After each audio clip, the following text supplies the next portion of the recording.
Good afternoon, everybody. Good afternoon. How are we? Good? Good. President Trump is saddened and outraged over the brutal murder of two Israeli embassy staff here in Washington, D.C. last night. Yaron Lashinsky and Sarah Milgram were a beautiful young couple.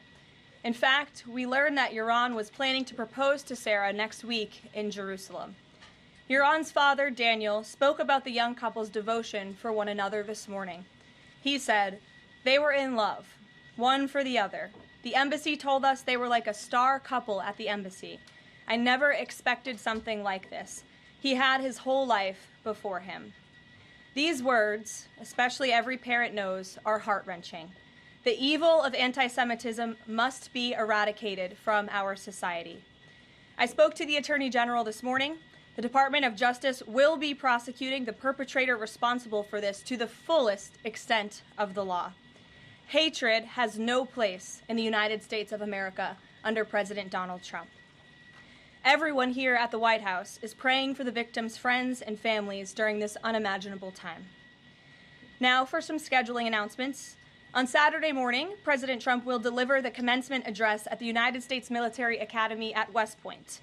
On Monday, to commemorate Memorial Day, the President will visit Arlington National Cemetery and participate in a wreath-laying ceremony.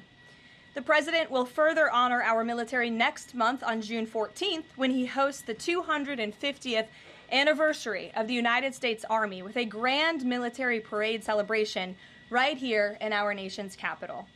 President Trump will be joined by veterans, active duty troops, wounded warriors, Gold Star families, and patriotic Americans from across the country to celebrate our heroes who have kept us safe.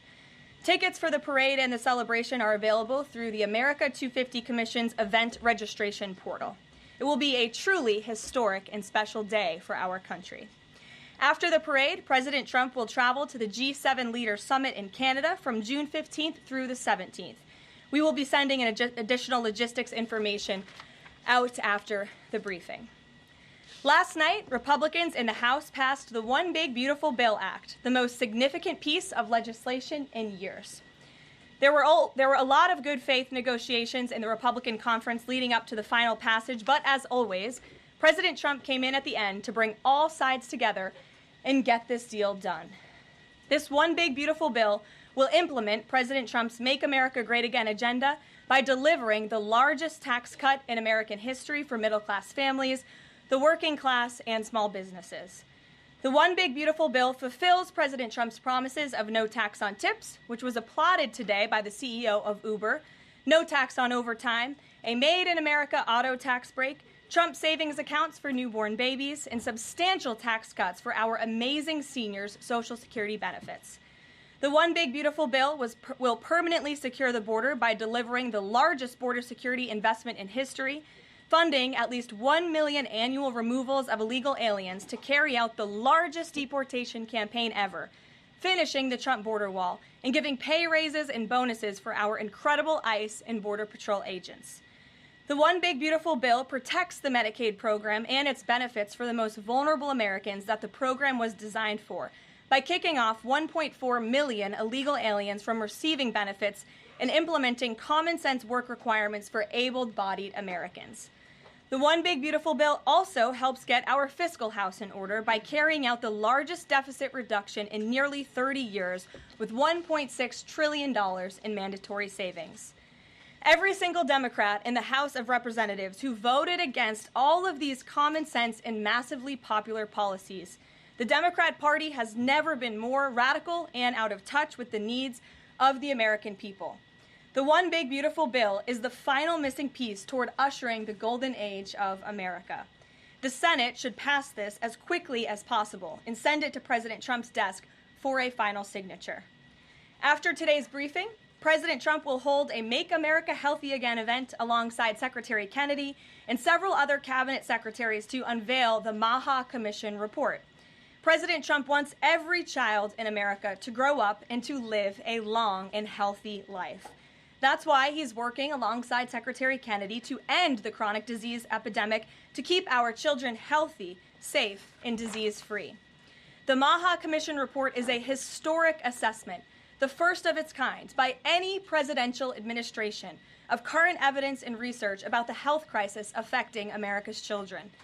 This report is a review of pre-existing research to comprehensively assess what we understand about our health problems and what we don't understand, and how we can find those answers. All of the findings will be based on the gold standard of science. And I think I speak for all Maha moms across the country when I say we look forward to the president's event and remarks later this afternoon. And as we head into the Memorial Day weekend, a quick update on gas prices. According to the fuel savings platform Gas Buddy, the national average price of gasoline is expected to be $3.08 on Memorial Day. We expect that to continue to decline because of the president's energy policies. But this is down from Memorial Day last year. And adjusted for inflation, it's the second cheapest price for a gallon of gas on Memorial Day since 2003, thanks to President Trump. And finally, in other news, the Department of Homeland Security conducted a deportation flight from Texas to remove vicious illegal criminals in the United States. All of these individuals were sent, or are trying to be sent, to a third country. And President Trump promised to get vicious illegal alien murderers, rapists, and pedophiles like these out of our country, and he is trying to deliver on this promise. But no matter how upset this makes Democrats, we will continue to deport these monsters to keep Americans safe. And here are the heinous of individuals who were on that flight. A Cuban national, convicted of homicide, armed robbery, false impersonation of an official, kidnapping, and robbery strong arm. A Cuban national convicted of attempted first-degree murder with a weapon. A citizen of Laos convicted of first-degree murder and robbery. A Mexican national convicted of second-degree murder.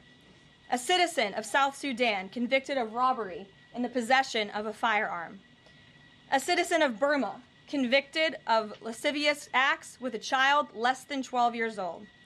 A citizen of Burma convicted of first-degree sexual assault involving a victim mentally and physically incapable of resisting. It's disgusting. And a Vietnamese national convicted of first-degree murder. Now, a liberal activist district court judge in the city of Boston, Massachusetts, is trying to force the President of the United States to bring these monsters back to our country. Judge Brian Murphy is ordering the Department of Homeland Security to give these illegal criminals 15 days to reopen their immigration cases with access to phones and attorneys. Every single one of these individuals, I will add, had final orders of removal from our country. And now Judge Murphy is forcing federal officials to remain in Djibouti for over 2 weeks, threatening our U.S. diplomatic relationships with countries around the world, and putting these agents' lives in danger by having to be with these illegal murderers, criminals, and rapists. This is completely absurd. Judge Brian Murphy is not the Secretary of State. He is not the Secretary of Defense or the Commander-in-Chief. He is a district court judge in Massachusetts. He cannot control the foreign policy or the national security of the United States of America, and to suggest otherwise is being completely absurd.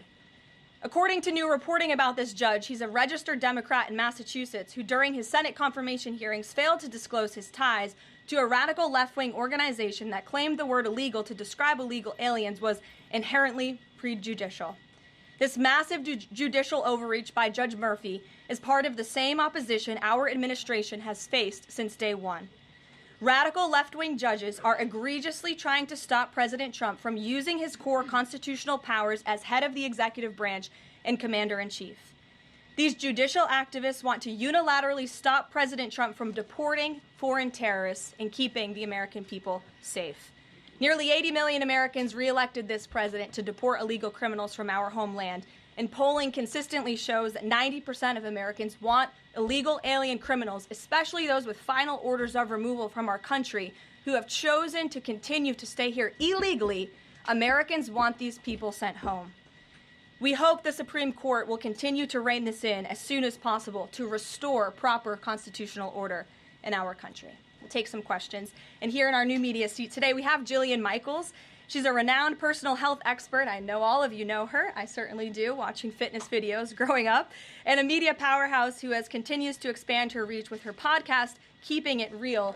Jillian, I know you're here today for the Make America Healthy Again event. We're proud to welcome you to the White House. Thanks for being in the briefing. Why don't you go ahead? Thank you for having me. As a Maha mom yourself, how do you interpret the significance of this report in terms of delivering measurable health improvements for Americans and their kids, and what specific actions does the administration plan to take in response to it? Sure. Well, thank you for the question. And again, thank you very much for being here. I would like to emphasize, we held a call earlier today with Secretary Kennedy, Secretary Rollins, Administrator Zeldin, and other officials at Health and Human Services to talk about the gravity of this report. When the president took office, he promised to make this country healthy again. And the president signed an executive order directing this commission. And now, less than 100 days later, the commission is delivering this report. It's another promise made and another promise kept. And the report identifies 4 major factors that are contributing to the rise in childhood chronic disease. Again, this is the first time the federal government has really recognized in a single report that we have a problem in our country. Our children are getting sicker, not healthier. This is not just a crisis, a health crisis, but it poses national security implications as well. And this administration is focused on ensuring we understand why. The 4 factors contributing to the report, as you will all hear from the president later, are number 1, poor diet, a robust discussion about ultra-processed food that are dominating our children's diets, environmental chemical exposure, plastics and other chemicals that are unfortunately a part of our daily American life. It talks about the lack of physical activity and chronic stress, and how technology-driven lifestyles are contributing to the decline of our children's physical and mental health. And then lastly, the report touches on the over-medicalization that's taking place in our American society, nowhere else in the world, but just right here in the United States of America. And the report directs the entire administration to understand why these issues are happening and what public policy can the administration implement to ensure that we are fostering a more healthy country for our children. So I'll leave it at that and let the president and his team speak more about this historic report later. But this should be good news for everyone. I don't care what your politics are. We should all agree that we want our children to be healthy and safe, and we want our food supply to be healthy and safe. We have the best farmers and ranchers in the world right here in the United States of America, and we have the best workers in the world. We have the best people in the world, but unfortunately we have a health crisis that's been plaguing us for too long, and this report speaks to the heart of it. You're welcome. Thanks for being here. Garrett, go ahead. Karoline, you guys are very proud of your record on transparency. I have 2 transparency-related questions for you. Sure. On the president's dinner tonight, will the White House commit to making a list of the attendees public so people can see who's paying for that kind of access to the president? Well, as you know, Garrett, this question has been raised with the president. I have also addressed the dinner tonight. The president is attending it in his personal time. It is not a White House dinner. It's not taking place here at the White House, but certainly I can raise that question and try to get you an answer for it. Okay, and on the Qatari aircraft, the Air Force has said they're going to classify all the information about the work that has to get done to bring it up to snuff to be Air Force One. Previous Air Force One contracts, including the one that the president entered into in 2018, are public. That's available knowledge. Will the White House commit to releasing who's doing that work and the cost of that work? I understand that some elements might be classified about specific systems, but will you commit to releasing that basic information so people can see ultimately what this costs? Well, Garrett, as you know, that's a question for the Department of Defense and the United States Air Force, who is accepting this jet as part of their fleet. Declassify anything he wants. Well, you'll have to ask the Department of Defense and the United States Air Force, who is accepting this jet as part of its fleet. Peter. The president can declassify anything that he wants. Has he looked to see if there are any records here that would contradict what we've been told about Joe Biden's decline? He has not directed anyone, to my knowledge, to look into that, but surely I can ask him if he intends to. I think the president has spoken on this pretty extensively, and I have spoken about it extensively from this podium as well, how it was truly one of the worst political scandals this country has ever seen, that the previous administration covered up the decline in the former president's mental and physical ability. And it's now all coming out, but the American people knew the truth, and that's one of the many reasons why President Trump won the election on November 5th. And President Trump says that he basically thinks unelected Biden staffers concealed his decline so that they could use the levers of power for their own personal gain. Well, Look, that's not just the president thinking that, Peter. There's a new book out. I don't know if any of you have heard about it. Again, a little bit too late because the American people knew the truth on this from the very beginning. And there were reporters in this room, including some from your network, Peter, I'll give you a little bit of credit here, who have said that clearly Joe Biden's staffers were engaging in this cover-up. So this is common sense. This isn't the president making it up. These are facts that are now finally being revealed. Right, and I'm not saying the president's making it up, but he specifically talks about the auto pen. He thinks that staffers were using this auto pen. Mm-hmm. Is there some kind of like a badge that you have to swipe to use an auto pen? Is there a record of that? I can tell you here at this White House, the president signs any document that has legal implications. The president signs every executive order. He signs every proclamation. He signs pretty much every document that is needed for the president's signature, with the exception of maybe some letters to children. From what we have heard and seen, that was not the case in the previous administration, and the president is raising good questions that are worth looking into. And as for Maha, I'm going to take a sip of water, if that's okay with you guys. Go ahead. Thanks, Karoline. Back to the presidential gala tonight. Did anyone in the White House or in the White House counsel's office advise the president against holding this sweepstakes, whereby people who spent the most money on his Trump coin would then have access to the president at this dinner? Again, the president has been asked about this. He has addressed this. I have also stated previously from this podium that the president is abiding by all conflict of interest laws that are applicable to the president. And I think everybody, the American public, believe it's absurd for anyone to insinuate that this president is profiting off of the presidency. This president was incredibly successful before giving it all up to serve our country publicly. And not only has he lost wealth, but he also almost lost his life. He has sacrificed a lot to be here, and to suggest otherwise is frankly completely absurd. Does the White House Libby, have go any ahead. concerns? The fifth round of nuclear talks between Iran and the U.S. is going to take place on Friday in Rome.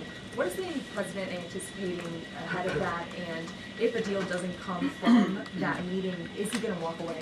Well, I'm glad you brought up Iran, because I do have an update. The president spoke to Prime Minister Benjamin Netanyahu today. They had a productive discussion. They discussed many things, including, of course, the tragic shooting that took place here in Washington, D.C. last night. But they also did talk about a potential deal with Iran, which the president believes is moving along in the right direction. And as the president told me, and he's told all of you, this deal with Iran could end in two ways. It could end in a very positive diplomatic solution, or it could end in a very negative situation for Iran. So that's why these talks are taking place later this week.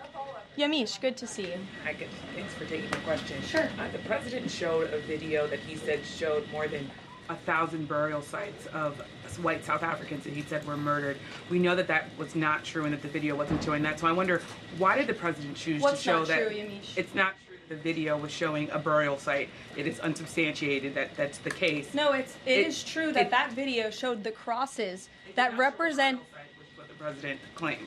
The video showed images of crosses in South Africa about white farmers who have been killed and politically persecuted because of the color of their skin. The president And those claimed crosses that are it showed representing their burial lives.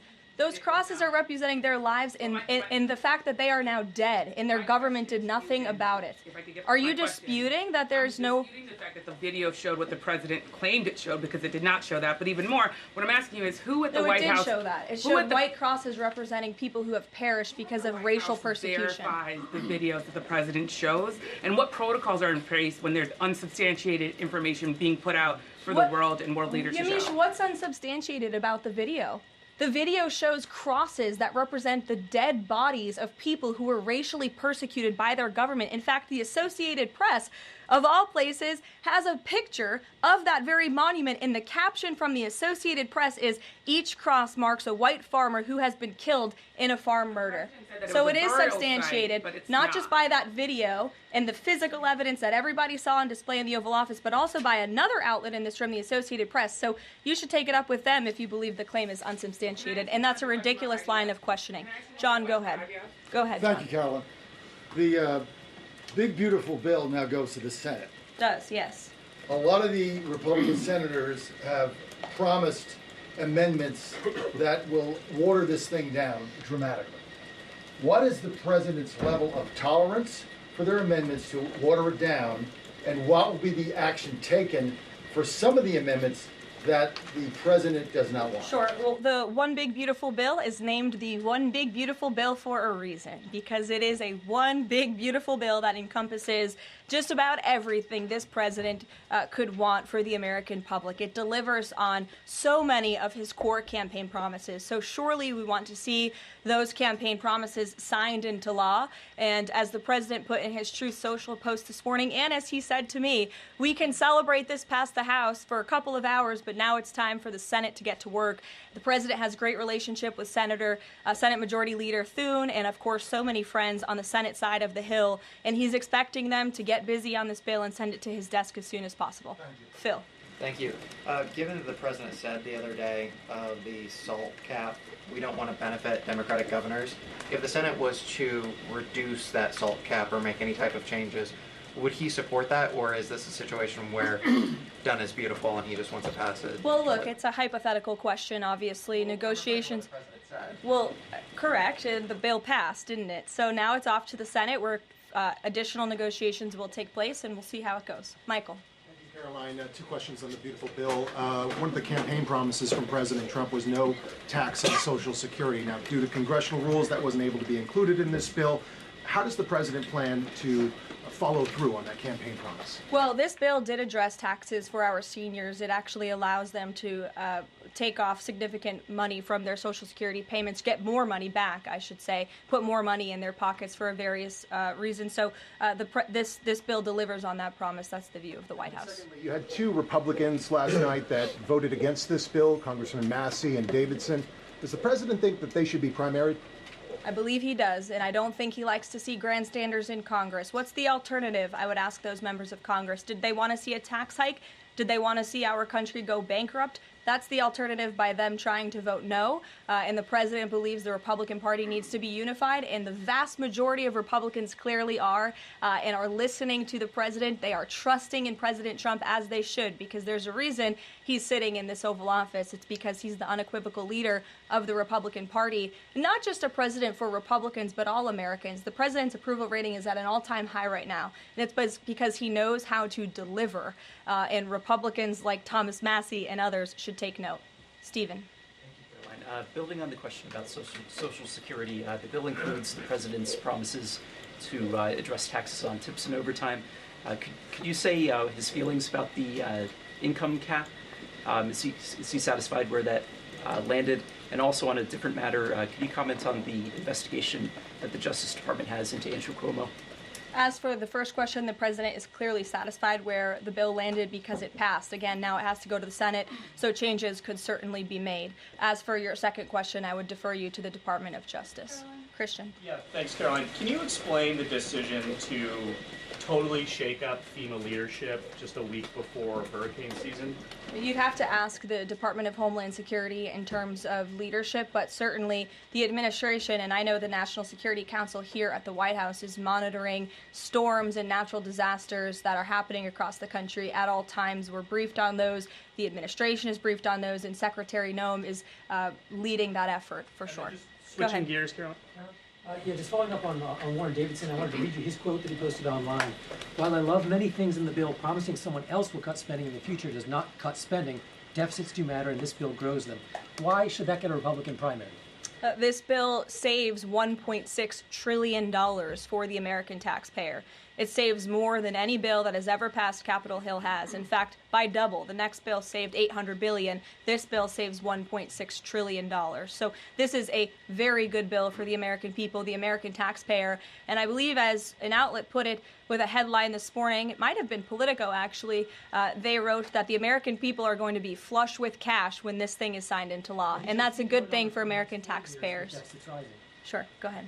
Caroline, what is the president doing to win Senate passage by July 4th? And does that include work to eliminate carried interest and make business tax cuts permanent? Where is he on those issues? Well, look, this bill literally just passed the House of Representatives, so now our team is suiting up for discussions with the Senate side of Capitol Hill. The president, again, said this morning he hopes to see this bill at his desk as soon as possible, and he'll be engaged in the process to get it through the Senate, just like he was to get it through the House of Representatives. What kind of assurances did he give the Freedom Caucus members to to kind of ensure that this would get through last night was changes to Fannie Mae and Freddie Mac part of that equation, changes administratively to Medicaid as well? Well, I was in that meeting yesterday with the president and House Freedom Caucus, and he told them how he wants to be a cheerleader for them, a cheerleader for the Republican Party, and for the country. And Republicans faced a pivotal moment yesterday. They could have voted to bankrupt the country and increase taxes by $4 trillion, or they could vote for this one big, beautiful bill which cuts taxes and saves American taxpayers money.